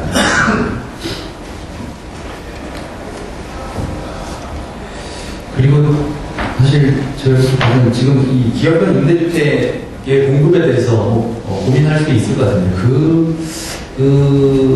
이런 대책은 어떤 원인이 있었을 때 이런 대책이 나와야 될까라는 고민을 하면 전체적인 임대주택 공급 총량의 부족이 발생을 하게 되는데 임대주택 공급 능력이 공공에서 아니면 소규모 임대주택에서는 한계가 있기 때문에 기업형 임대주택으로 추가적으로 임대주택을 공급해서 총량을 늘려야 된다. 이런 원인 진단이 있다면 오늘 지금 준비하고 계신 이 대책이 좀 효과가 있을 것 같습니다. 하지만 이 발표들 또는 정부에서 발표한 다른 자료를 보면 임대주택 공급량, 총량이 향후에 부족한지 또 얼마나 부족한지 부족의 원인이 무엇인지 이것에 대해서 분석하거나 언급한 내용들이 찾지 못했습니다. 그래서 이 기업의 임대주택 격책이 정당성을 얻으면 최소한 인구에 대한 근거, 논도가 정확히 뒷받침되어야 되지 않을까 생각합니다. 또 이제 민간 임대주택 감소와 전월세에 대한 원인인가 보겠습니다. 발표자와 국토부는 등록 임대주택 중에서 민간 임대주택이 감소세라고 하시면서 마치 민간 임대주택 감소가 전월세난의 원인으로 지목하는 듯한 표현을 하셨는데요. 민간 임대주택이 2006년부터 13년도까지 20만 원 감소했습니다. 감소한 건 사실입니다. 하지만 전체 임차가구 800만 원을 대비해 봤을 때 2.5%, 20만 원은 2.5%에 불과한 수준입니다. 또 더 미시적으로 보면 전월세난이 시작된 2010년도부터 2013년까지의 민간 임대주택의 변화는 아주 미미합니다. 오히려 약간 증가합니다. 2010년에 63만 원에서 2012년도에 59만 원, 2013년도에 64만 원. 이렇게 변화가 아주 미미하거나 오히려 만 원 정도 증가하는 그런 자료가 있는데, 그래서 민간 임대주택의 감소가 전월세 난의 원인은 제가 보기에는 전혀 아닌 것 같습니다. 이제 원인에 대해서 좀 살펴봤고요. 대책을 좀 보겠습니다. 발표자께서는 임차하고 주거불안 문제 해소를 위해서는 저소득층과 중산층을 포괄하면서 장기간 안정적으로 거주할 수 있는 제도권 임대주택 제도가 좀 필요하다는 주장하는 건데요. 과연 효과가 있을 것인가? 우리 그 주거 안정, 임대차 시장 안정화시킬 수 있을 것인가? 아까 제가 원인이 정확해야 효과, 결과, 약효도 나온다고 했는데 우선 진단이 틀렸기 때문에 약효가 저는 없을 것이라고 봅니다. 진정한 원인은 무엇인가? 전월세 난 여러 가지 분석도 있지만 주택 가격이 대세 상승기까지 종료하고 주택 가격이 안정기로 돌아섰다는 것, 그다음에 저금 상태라는 것 때문에 임차 수요가 더 증가한다는 것이죠. 그래서 자가를 사기보다는 임차가 더 경제적이기 때문에 또 월세 수요보다는 전세 수요가 더 높은 것도 경제적인 것 때문에 그것을 감안해서 그런 효과들이 나올 것 같은데요. 이런 원인은 사실 저는 좀 전월세는 지금 한 5년간 지속되고 있긴 하지만 좀 과도기적인 것이기 때문에 어느 일정 시점이 지나면 어느 해결되지 않을까라는 생각이 들고요. 또 큰 원인 중에 하나는 약한 법적 보호가 있습니다. 아까 발표 자료에 있을 것 같은데 사적 임대주택에 거주하면서 느낀 불안 요인은 계약 만료로 임대료 상승이 거의 절반, 그건 49.4%, 짧은 계약 기간 29.4%, 임대 기간 퇴거 여부가 24.9%인데요.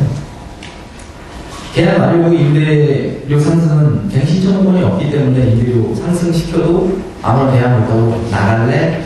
올려줄래? 운영 없으면 나가. 그렇기 때문에 임대료 상승이 가장 큰 문제고, 짧은 계약 기간도 2년밖에 법적 보호가 안 되고 신청권이 없기 때문에 나갈래? 올려줄래? 돈이 없으면 나갈 수밖에 없는. 그래서 약한 법적 보호가 가장 큰 그 주거 불안의 원인이 된다는 생각입니다. 지금 우리 주택 임대차 공고 81년도인가요? 국보이익대가 만들어졌는데 그때는 임대 기간이 1년이었습니다. 89년에 2년 됐습니다. 지금 만들어진 지 30년 넘었는데 아직도 2년에서 더 이상 증가를 못하고 있습니다. 반면에 어떻게 보면 재산권, 주거권보다 약한 권리라고 혹은 좀 후위의 권리라고 할 수 있는 영업권인 상가 임대차도 5년간 계속 보장을 해주고 있습니다. 그에 비하면 너무 우리의 주거에 대한 법적 보호가 약하다. 빨리 말씀드리면 정책 시차라는 게 있을 거 아니에요. 그 임대차 건설 계획 세우고 인허가 받고 건설하고 공급하는 데는 상당한 시차가 발생할 것입니다. 지금 2010년도부터 전월세가 됐는데 이 제도 시작해서 그럼 언제 공급될 것입니다. 언제 효과가 나타날 것입니다. 아마 골병들도 다 빈사 상태가 됐을 때나 조금씩 공급이 되겠죠. 그래서 집이 다 탄 후에 소방차가 도착하는 그런 격일 것 같습니다. 그리고 다른 임대주택 공급의 문제라면 꼭 이런 기업형 민간 임대주택 공급을 많이 대책인가. 또는 LH가 부채가 많고 그다음에 등등의 여러 가지 문제가 있지만 LH라든지 공적기관에서 하는 것이 그래도 답이 아니겠는가. 공공기업을 하고 있는 것이기 때문에 공공에서 재정에서 주택기금에서 재원을 보존하고 아까 말씀하신 이사님이 말씀하신 것처럼 이 재무제표가 문제인데 사실 자산이 있는 부채고 이것에 대해서는 특별한 회계 규정을 이라든지 이런 것들로 국토부가 다른 기재부라든가 이런 부처를 설득해서 LH 부채가 사실 이 임대주택에 관한 부채는 좀 특별히 관해야 한다는 걸 설득해서 예산을 확보해서 가야 되는 문제가 아닌가. 그리고 최영영 박사님도 말씀하셨는데 중산층 타겟의 임대주택인데요. 여기에 택지, 공공택지를 저렴하게 공급하는 것이 과연 저소득 임대, 저소득 임차인들을 두고 이러한 공공재를 중산층에게 공급하는 것이 과연 정당성이 있는 것인지, 시급한 필요성이 있는 것인지, 효율적인 것인지, 이거에 대해서 고민해봐야 되고, 사실 중산층에게 돌아간다고 하면 실제로는 건설사에 돌아갈 가능성이 매우 높습니다. 왜냐하면 분양 전환 의무가 없고, 분양 전환을 하더라도 분양 전환가를 규제하는 제도가 없기 때문에 이 법안에 의하면 택지 공급으로 택지 개발의 이익이 건설사에게 돌아가는 제도라서 공공재를 건설사에게 제공하는 것이 과연 바람직한 것인가, 이것을 우리 사회적으로 과연 수용 가능한지, 우리 국민들이 이걸 용납할 수 있는 것인지에 대해서 이건 아마 정치권에서 국회에서 아마 시민들에게 좀 생각을 해봐야 될 것 같습니다. 또 가난한 혜택에 대해서 약간 공공기여가 있다는 말씀을 하셨고요. 또 장기 임대차 확보가 과연 가능한가. 분양 전환을 해서 수익을 얻으시려고 건설 임대주택을 할 것인데 4년 또는 8년 이 정도 임대기간 이후에는 비축분이 없어지는 거기 때문에 우리가 주거 안정을 위해서 장기 임대주택 제고가 있어야 되는데 임대주택 제고 확보에 과연 기여를 어느 정도 할 수 있을 것인지, 또 임대료를 저렴화하기에는 매입형, 밑에 리츠 이런 것들은 수익을 추구하기 때문에 과연 초기 임대료의 규제가 없는 상황에서 저렴하게 중산층에게 임대주택을 공급할 수 있을 것인지에 대해서 의문이 있습니다. 마지막으로 이게 과연 꼼꼼히 더 봐야겠지만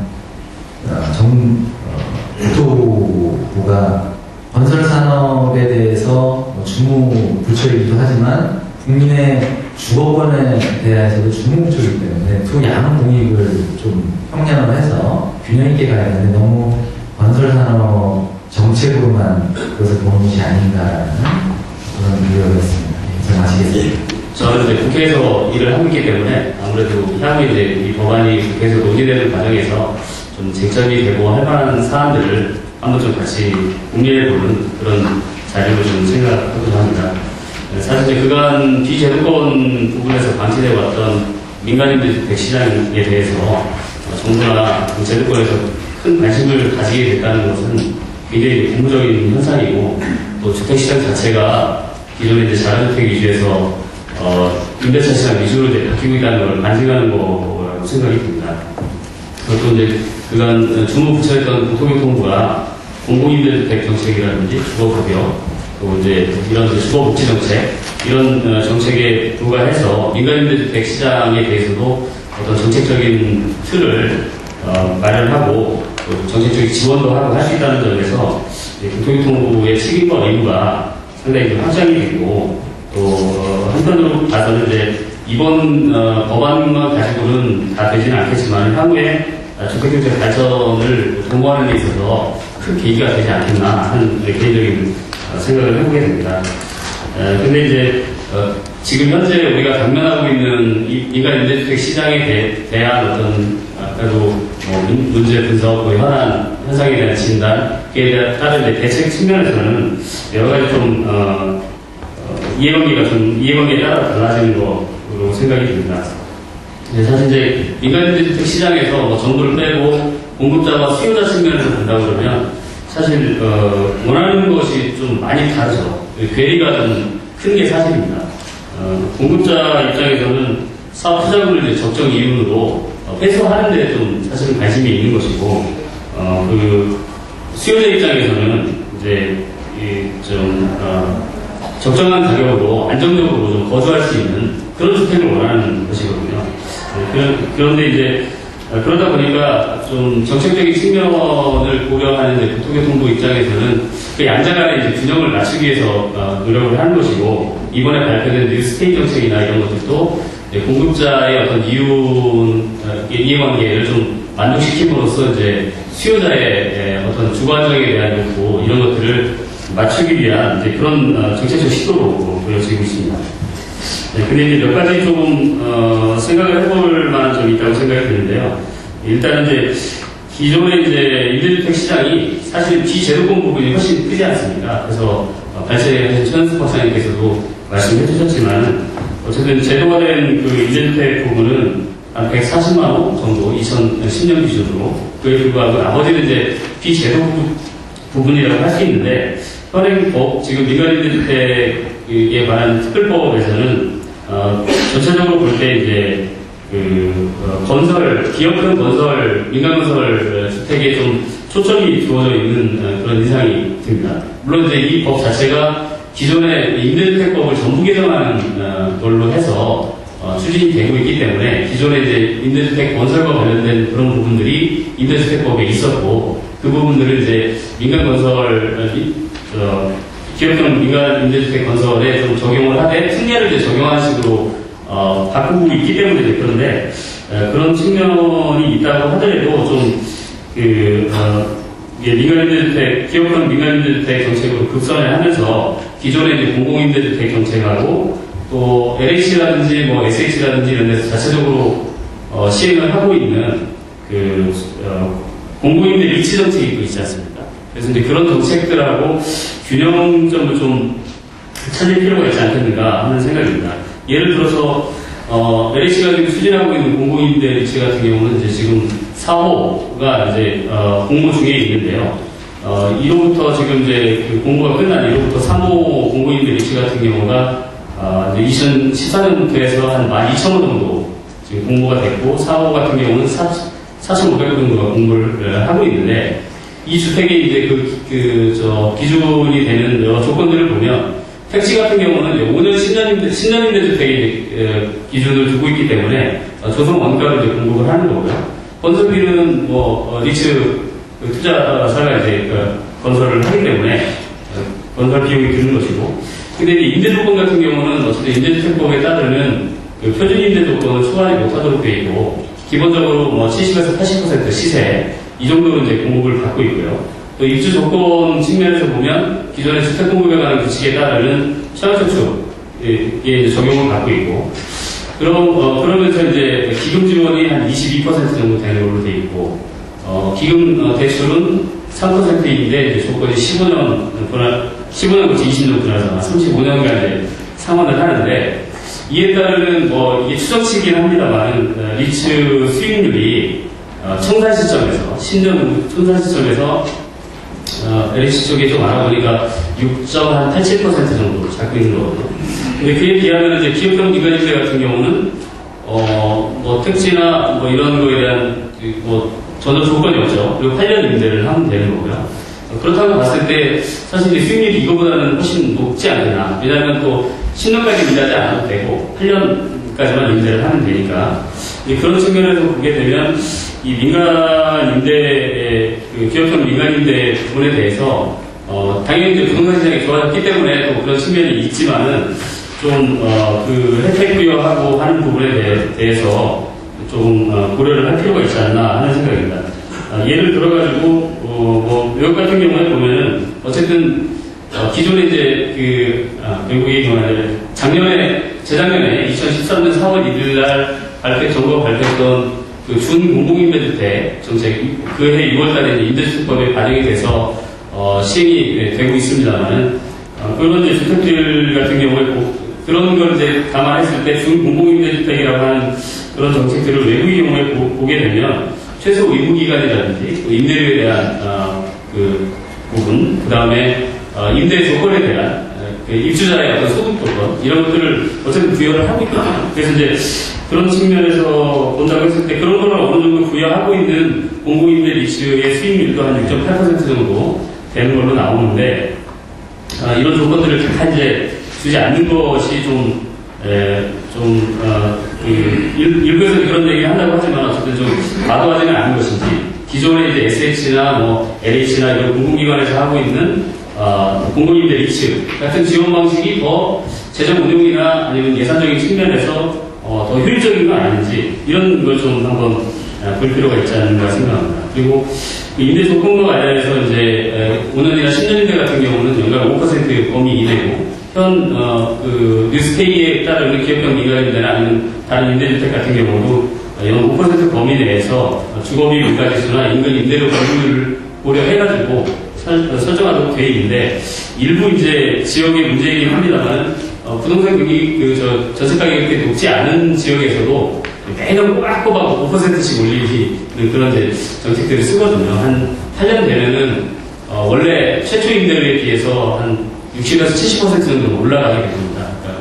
그러니까 국민 계산을 해보면요. 그래서 이제 그런 측면에 대한 검토가 좀 필요하지 않겠는가 하는 생각입니다.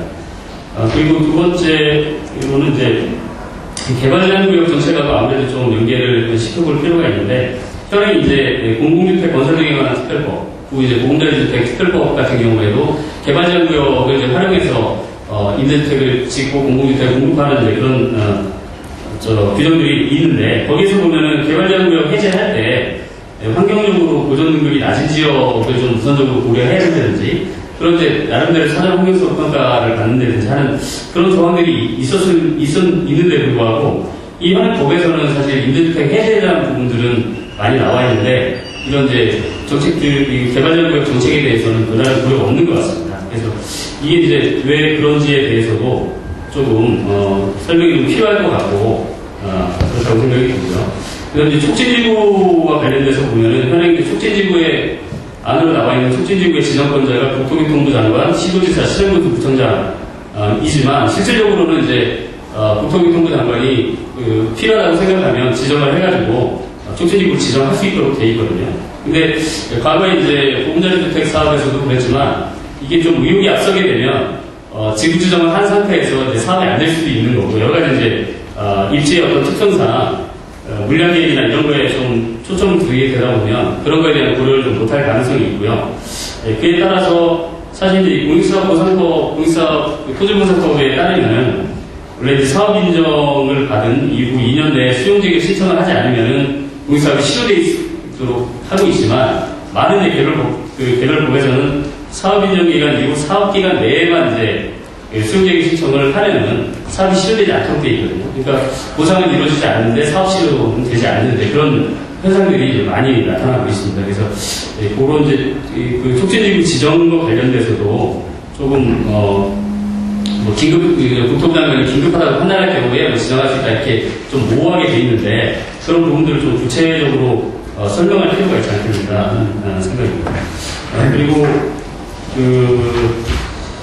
이제 좀 세세한 내용으로 좀 들어가서, 이제 민간 임대주택 의무기간 단축에 대한 필요성, 10년에서 이제 8년으로 단축을 하고 있는 거에 대한 필요성은 좀 인정할 수 있겠는데, 이걸 위반할 때 과태료를 2천만 원에서 1,000만 원으로 하향 조정한다는 거는 좀 어떤 의미인지 좀 잘 모르겠습니다. 그러니까 그걸 지키지 않아도 된다는 의미인지, 그게 어쨌든 8년간이든 4년간이든 이제 임대를 해야 된다고 하면 그거를 제대로 지키는 게 중요하다고 보는데, 그거에 따르는 그걸 지키지 않았을 때 과태료를 한 2천만 원에서 1,000만 원으로 인한다는 건 조금 제가 볼 때 제대로 시장은 좀 안 맞는 거 아닌가 하는 생각이고요.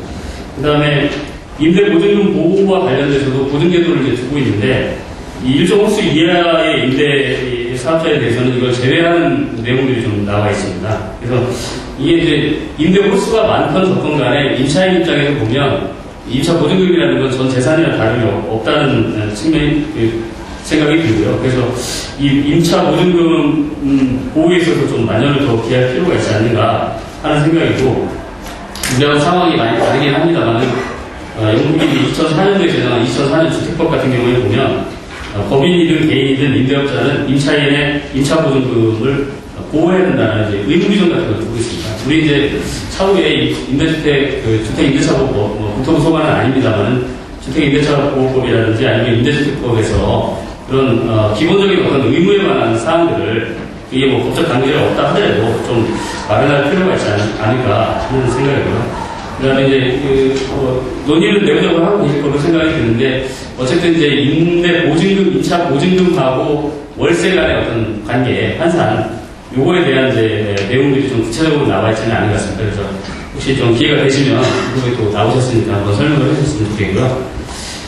그리고 이제 아주 세부적인 건데, 29조 1항에 촉진지구 지정을 위해서 국토계획법에 따르는 도시군 기본계획 변경이 필요한 경우에 시도지사는 공청회, 또 지방의회 의견 청취 등을 동시에 실시하라고 되어 있는데 동시에 실시한다는 게 어떤 의미인지 좀 잘 모르겠습니다. 그런 게 하나 있고, 그 다음에 이제 임대차 계약 조건에 대해서 임대사업자가 시장금수 구청장한테 신고를 할 때 신고된 임대료가 인근의 비슷한 임대주택에 대해서 현저히 부당하다고 인정되는 경우에 이제 이걸 조정하도록 되어 있는데 그 부분에 대해서 이제 조정을 현저히 부당하다는 의미가 이것도 좀 불분명한 측면이 있다고 생각이 들고요. 그 다음에 이제 이것과 관련돼서 결국은 지자체에서 이제 이 역할들을 해야 될 텐데 지자체 입장에서는 좀 사실 인센티브가 많이 있거든요. 그러니까 기존 이제 집합건물법에 따른 집합건물 분쟁조정위원회, 주택법에 따른 이제 공동주택 분쟁조정위원회, 뭐 이런 분쟁조정위원회가 있습니다만은, 이제 주택 임대차보호법에는 이제 분쟁조정위원회는 없습니다만은, 그런데 지방정부 입장에서 이런 분쟁조정과 관련된 많은 일들을 실질적으로 시행을 해야 되는데도 불구하고 여기에 대해서 좀 뭐 지원을 해준다든지 그런 거에 대한 좀 부분들이 없어서 이게 실제로 이제 집행된 지자체 입장에서 조금 고려가 필요하다는 생각이고요. 그 다음에 이제 기존 주택법에 나와 있는 거를 이쪽으로 끌어왔기 때문인데 51조에 보면은 임대사업자 단체 이거를 이제 구성할 수 있도록 하고 있거든요. 근데 일반적으로 임대사업자든 이제 협회는 이제 법정단체를 구성을 할 때는 나름대로 법정단체가 좀 그냥 뭐 단체가 여러 이해관계가 많다고 법정단체를 만들어줘야 되는 건 아니거든요. 이 법정단체가 나름대로 수행해야 될 공익적인 업무나 이런 것들이 좀 있어야 되는데 그냥 협회의 어떤 이익단체를 직결하는 그런 조항들만 두고 있어서 실제 임대사업자 단체들이 그 법정단체가 됐을 때 수행해야 될 어떤 공익적인 역할 이런 부분들도 좀 제시가 될 필요가 있지 않나 하는 생각입니다. 이상입니다. 최근에 전월세, 특히 전세 가격이 올라가서 많은 서민들 그리고 중산층까지 어려움을 좀 겪고 있습니다. 그래서 그에 대한 사실 여러 가지 대책이 이제 필요하다고 좀 생각을 하고요. 민간임대 특별법이 사실 이러한 전세 문제를 모든 걸 해결할 수 있는 그런 대책이 아니라는 걸 전부도 잘 알고 있습니다. 제가 이 대책을 내세운 거는 이 대책을 통해서 전월세를 안정을 완벽하게 시키자는 처음보다는 그동안에 저희가 주택정책 그리고 전월세 대책을 하면서 물론 서민들도 어려움을 많이 겪고 있지만 상대적으로 중산층도 많이 어려움을 겪고 있지만 중산층에 대한 지원이 상대적으로 많이 부족했기 때문에 그걸 어느 정도 커버하자는 그런 차원에서 저희가 이번에 뉴스데이 정책을 발표를 했다는 걸 좀 이해해 주시길 부탁을 좀 드리겠습니다. 아무래도 제가 업무 정책 담당자이기 때문에 오늘 말씀하신 특히 문제적으로 지적하신 사항에 대해서 답변을 간단히 드리는 걸로 하겠습니다. 최근영 연구원님께서 말씀하신 기업에 대한 특혜는 그동안에 많이 논란은 됐었는데요. 공공택지를 임대사업자한테 우선 공급을 해야 된다. 현재도 공공택지를 개발하면 임대용지 의무 공급 비율이 있습니다. 그렇기 때문에 이게 특별한 규정은 아니라고 생각하고 다만 이제 공공임대가 아니고 민간임대용으로 공급하는 거기에 대한 문제제기는 있을 수 있는데 저희가 시행령에서 적정 비율로 이렇게 높지 않은 비율로 저희가 책정할 예정이고 그래서 또 미분양세 어떻게 하냐 미분양세는 물론 한두 번 공급을 하고 미분양되면 다른 정도로 돌릴 수 있도록 저희가 할 계획입니다. 최초 임대료에 관한 게 사실 이번 뉴스데이 정책의 가장 기본인데 이제 저희 입장은 현재 중공업 임대도 시세 이하로 되어 있거든요. 시세 이하라는 게 어떻게 보면 상당히 의미가 없을 수 있습니다. 왜냐하면 시세 이상으로는 임대 자체가 안 될 테니까 이게 어떻게 상당히 선언적인 의미라고 할 수 있기 때문에 저희가 시세 이하라고 하는 것을 좀 삭제를 하고 어차피 이제 민간 임대의 경우에도 수요자가 있는 상대가 있는 게임이기 때문에 적정 수준으로 책정을 하지 이걸 과도하게 책정하면 당연히 입주를 안 하겠죠. 대신 제가 뉴스에 가장 중요한 거는 8년 거주 그리고 연 5% 인상률 제한 두 가지는 확실하게 하기 때문에 최초에 입주할 때는 임대료가 여러 가지 제한이 없다 하고 다양하게 형성되겠지만 그래도 8년 동안 그리고 예측 가능하게 상승률을 연 5%로 제한하기 때문에 이것만 가지고도 상당한 주거 안정을 저희가 기여할 수 있다고 생각을 하고 있습니다. 그 지원이 과도하다는 거는 이제 그게 가장 핵심적인 건데, 현재 임대사업에 대한 수익률이 그 투자액이 한 2 내지 3%밖에 되지 않는 걸로 이제 분석이 되고 있습니다. 이러한 상황에서는 기업들이 임대사업을 할 엄두가 나질 않겠죠. 그래서 저희가 택지 지원, 기금 지원, 세제 지원 이런 것들을 합쳐서 한 5 내지 6% 정도는 어느 정도 실현 가능하도록 해야 되지 않겠느냐는 생각이고, 물론 이런 것들이 이제 보장을 하는 건 아니고 여러 가지 지원을 하면은 평균적으로 하면 이 정도 수익성을 올릴 수 있지 않겠는가 생각하고요. 물론 이제 영업을 잘하면 더 많이 올릴 수 있고 잘못하면은 뭐 손실도 볼 수 있겠죠. 그래서 저희가 이러한 지원책들이 민간임대 사업이 지금 현재 거의 육성이 안 돼 있기 때문에 이걸 활성화한다는 측면에서는 초기에 이제 많은 혜택을 부여를 하는 거고, 이러한 것들이 매년 또는 몇십 년 후에 정착이 되게 되면 이러한 지원도 조정해야 될 거라고 생각하고 있습니다. 이창렬 사모님께서 이제 법령 시행 문제인데, 저희가 이 법이 사실 4월 달에 좀 되기를 희망을 하고 있고요. 그렇다 하더라도 시행령이 되면 또 시행령 만드는데 6개월 좀 걸리게 되어 있는데, 저희가 이거를 대폭 좀 줄여서 이 법률 공포 후에 4개월 후에 시행되는 걸로 하고 있고, 또 현재 그래도 좀 몇 개월이 걸리기 때문에 임대주택법 시행령을 개정을 해서 지금 일부라도 기업형 임대사업을 할 수 있도록 저희 조치를 하고 있습니다.